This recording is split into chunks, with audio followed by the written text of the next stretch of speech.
ज्या सरकारी लोकांना तिकडे नेमलं जातं, प्रशासक नेमले जातात किंवा मंदिर हे सरकारच्या ताब्यात दिलं जातं, सरकारी खाती व्यवस्थित सांभाळता येत नाही, त्या ठिकाणी अनेक प्रकारचे भ्रष्टाचार असतात, अशा लोकांना मंदिरावरती नेमणं किंवा अशा मंडळींच्या हातात सरकारीकरण करून मंदिर देणं हे अतिशय अयोग्य आहे। म्हणजे चोराच्या हातातच तिजोरीच्या चाव्या दिल्यासारखं असतं।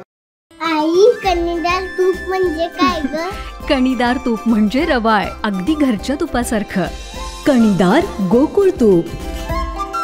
नमस्कार, मी सुनील घनवट, महाराष्ट्र मंदिर महासंघाचा समन्वयक। या ठिकाणी श्री संत सद्गुरू बाळूमामा देवस्थान संरक्षक कृती समिती आणि महाराष्ट्र मंदिर महासंघ यांच्या संयुक्त विद्यमाने प्रेस कॉन्फरन्स घेतली आपण।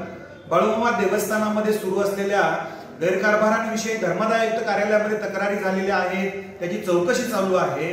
नुकतंच विधिमंडळामध्ये नागपूर या ठिकाणी या संदर्भात लक्षवेधी लागल्यावरती या मंदिरांसंदर्भात कुठंतरी संभाव्य ते सरकारीकरणाच्या दिशेने मंदिर जातंय का असं एक चित्र या ठिकाणी दिसायला लागलेलं आहे।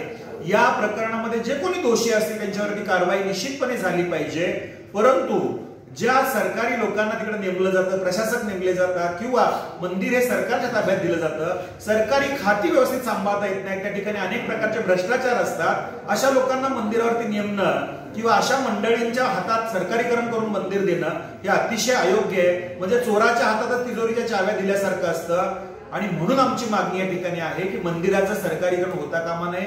ही बाळूमामांच्या भाविक भक्तांची मागणी आहे। आज तामिळनाडू गव्हर्नमेंट वर्सेस नटराज मंदिर या न्याय निवाडा या मंदिराचा देत असताना त्या ठिकाणच्या उच्च न्यायालयाने सांगितलं की कोणतंही मंदिर हे सरकारच्या नियंत्रणात असता कामा नये किंवा सेक्युलर सरकार कुठलंही मंदिर ताब्यात घेऊ शकत नाही, आणि घेतलं तर फार तर 180 दिवसाच्या कालावधीत घेऊ शकतं। कारभार व्यवस्थित झाल्यानंतर पुन्हा भक्तांच्या ताब्यात घेऊ शकतं। म्हणजे हे भक्तांच्या ताब्यात मंदिर असलं पाहिजे, बाळूमामांच्या प्रामाणिक भक्तांच्या ताब्यात हे मंदिर गेलं पाहिजे आणि त्याचं संभाव्य सरकारीकरण होता कामा नये अशी मागणी श्री बाळूमामा देवस्थान संरक्षक कृती समिती आणि मंदिर महासंघाच्या माध्यमातून करतोय। आणि या मागणीसाठी 17 जानेवारी सकाळी 10 वाजता गारगोटी तहसीलदार कार्यालयाच्या समोर बाळूमामा देवस्थान संरक्षक धरणे आंदोलन त्या ठिकाणी असणार आहे। आपण सर्वांनी त्या ठिकाणी उपस्थित राहावं असे आपल्याला आवाहन करतो। केके न्यूज साठी सरवडे प्रतिनिधी राजू राजिग्रे। अशाच नवनवीन अपडेट पाहण्यासाठी आमच्या कोल्हापुरी कारभार म्हणजेच केके न्यूज चॅनेलला सबस्क्राईब करा।